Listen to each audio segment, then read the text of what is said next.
Thursday morning, just got the pups loaded up. What are you doing, Baloo?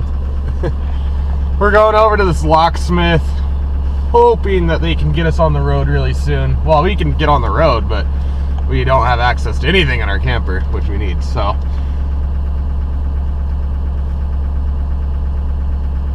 I don't know, I have no words. I really wish we didn't have to go to a locksmith right now.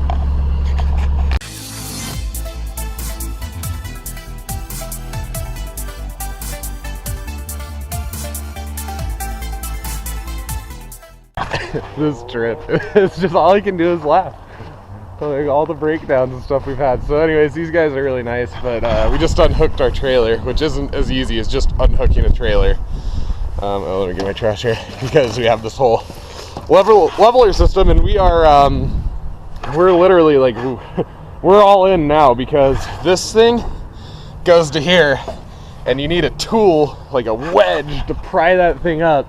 And that is in that compartment, which is locked. So these locksmiths have to get into our exterior compartments, they have to get into our door compartment, and hold on, let me come back here and show you guys. We have a toy hauler. This is where all of our furniture was loaded.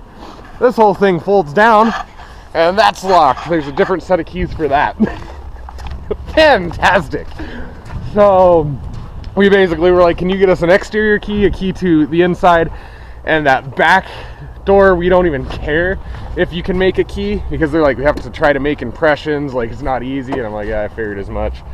We're like, just break into that. Like, if you guys can just unlock the back, we're good. That way when we get, the only reason we need that is when we get to Anchorage tomorrow, I hope, we need to have that to unload our couch and our bed and stuff. We're gonna go grab a good breakfast, at least there's something good. We're in downtown Whitehorse. The guy at the locksmith shop told us give him a couple hours, probably around noon. It's now 10 o'clock. It's crazy, we were up at 8 o'clock. It's already 10. I don't know where this time goes in the morning when we have these catastrophes and things we have to deal with. Anyways, Whitehorse is really cool. For a capital, it's a small little town. It reminds me of kind of where I grew up in Steamboat Springs. Back in the day, so it's pretty cool. So we're gonna grab some breakfast here and wait for them to give us a call. We got a recommendation from one of my wife's doctors that she used to work with, so Dr. Kong, if you happen to see this, he recommended Burnt Toast Cafe. Here we are, Burnt Toast Cafe. We're gonna give it a try. We hear it's good. Just had a great breakfast at Burnt Toast. So Dr. Kong, good recommendation. I saw reviews online saying that service is pretty questionable. I would have to agree with that, but the food was very, very good. Our waitress was the most pleasant person on this earth. Something about restaurants in Canada, though, that you guys in the US might not realize, and I didn't. We finally realized after a few days of being in Canada, like this is the norm, is your check when you're done with your meal. Your waiter or waitress, they don't bring you the check and you don't pay at the table. Tell me if I'm wrong. Maybe this is just the areas in Canada that we've been, guys. You guys from Canada. Let's go. But you literally, a lot of the time, they don't even bring you a check to the table. You just have to get up and go to the bar or go to the cashier, and then they just ring up your table. So they don't bring you a check. They don't allow you to pay from the table or anything. That's at every restaurant we've been to so far, and we've stopped at a good few of them. So that's something interesting.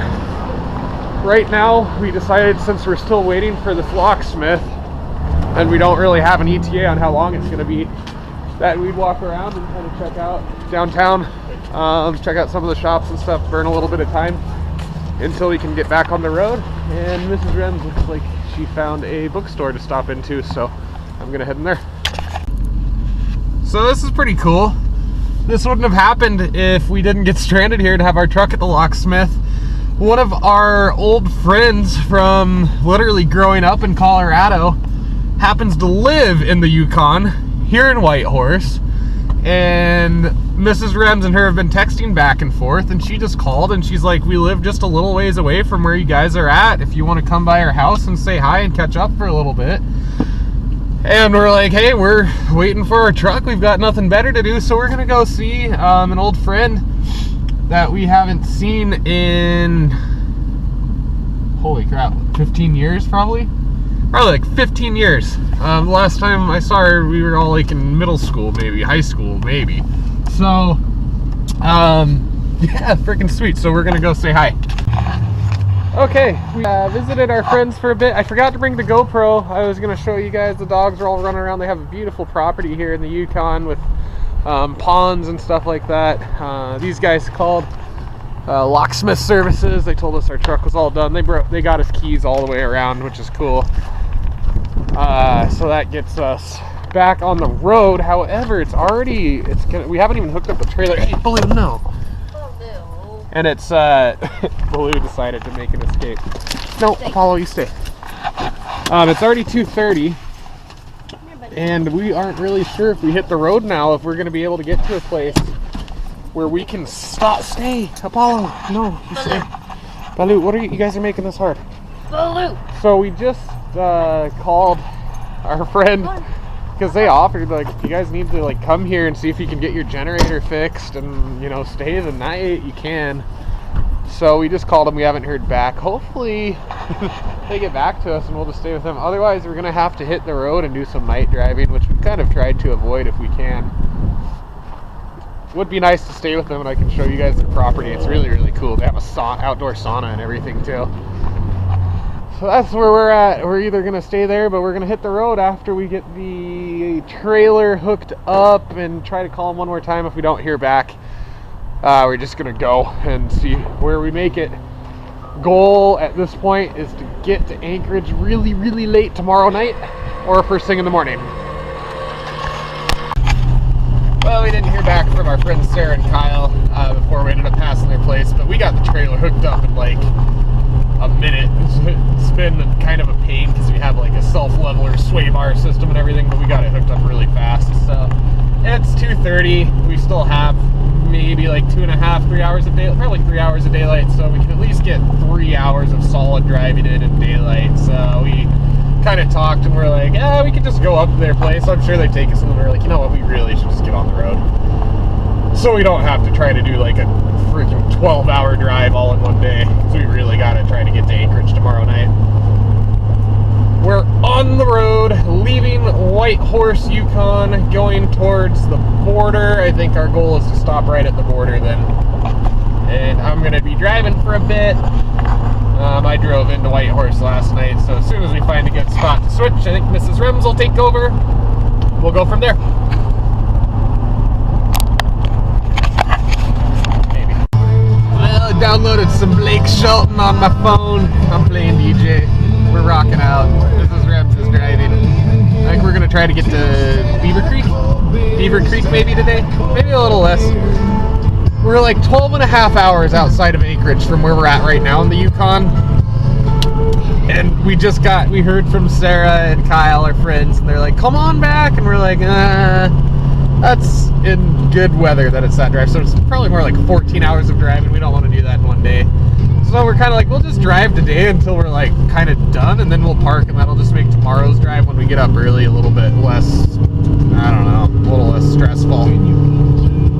So we're cruising along. I don't know, maybe drive for 2 hours and we'll drive for like 4 or 5 hours. I don't see us getting into Alaska and crossing the border today though. We're in an open range here. I just saw on our milepost, I'm reading it, and they said look out for horse and livestock on the road. Look at those horses, they have fuzz all over them for the winter. Those are some big horsies. Soon coming up to Haines Junction, which at that point you can choose to go to Haines, Alaska or Tok, Alaska. We're going to Tok, Alaska, but we're not going to be driving that far today because we don't have time and we don't want to be driving in the dark that's here in the north. Really cool. I hope it can kind of zoom in and you guys can see the mountains and the clouds up here in front of us. They're like really steep mountains and they're really pretty. But what we're gonna do is drive to this Haines Junction, and then we're going to continue on to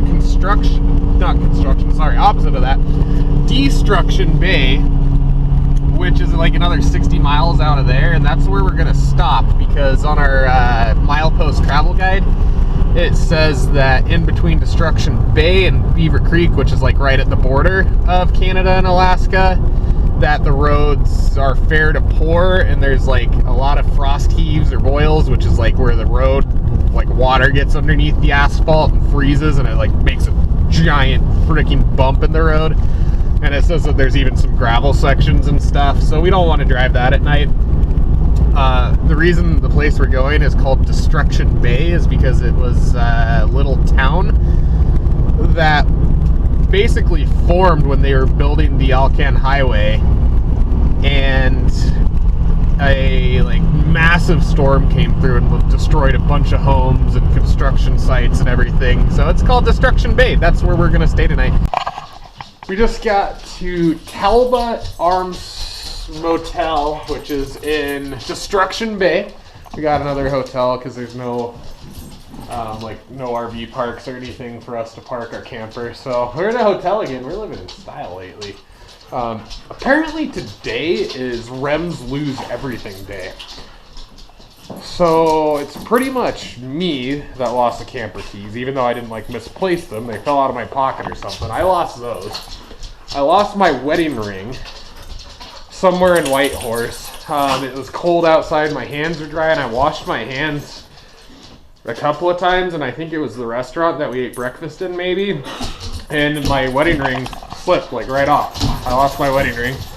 And then just now, as we pulled in to check in, I lost my brand new Yukon lanyard. That popped off of my keys, and luckily I found that right outside of the driver's door of the truck.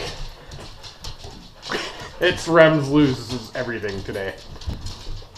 But at least I found this one. We're gonna go get some food at the restaurant here. They have a restaurant and bar, which is kind of nice. Then we'll be back. There's like a huge moose mount that's in here, so I'm gonna show you guys that when we go in. I'll make sure to bring this with me. I'll be back in a bit. Oh, what are you doing, Apollo? Are you happy to be in a hotel? Arr. Hey, Yuta.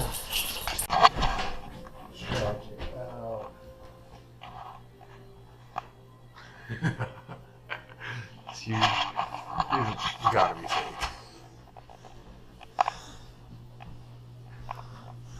Melt 43 pounds 9 ounces, caught by Chance Temple in 1997. Holy crap! That makes me scared to be in a lake.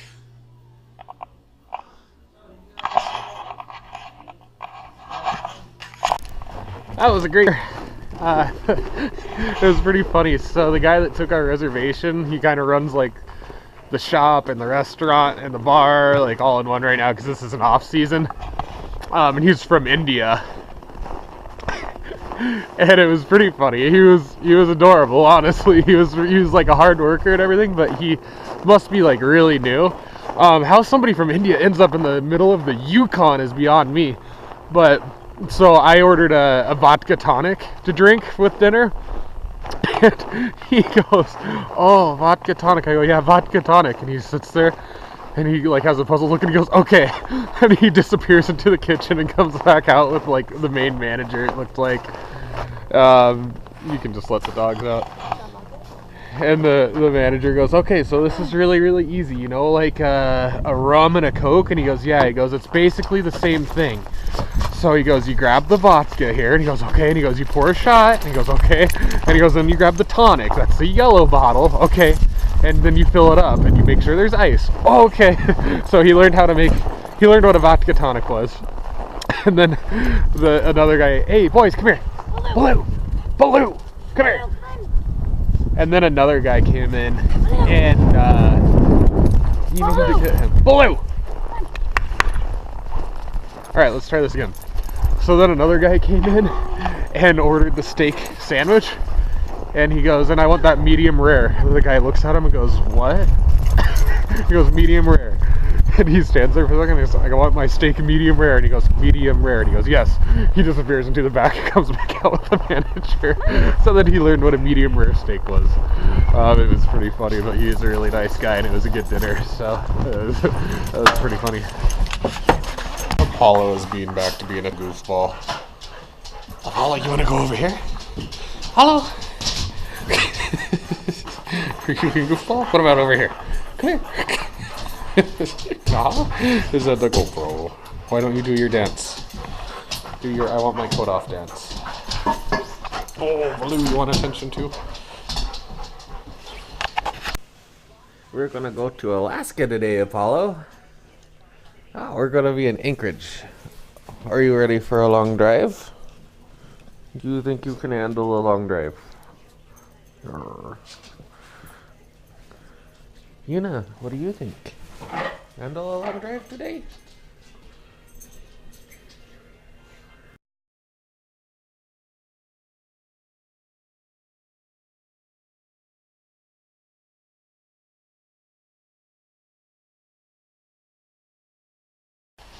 I just noticed this magazine that we have here.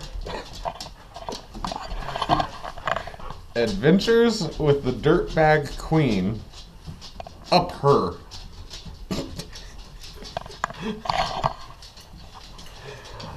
Whoever edited that just didn't quite look at the cover and be like, oh, not a good idea.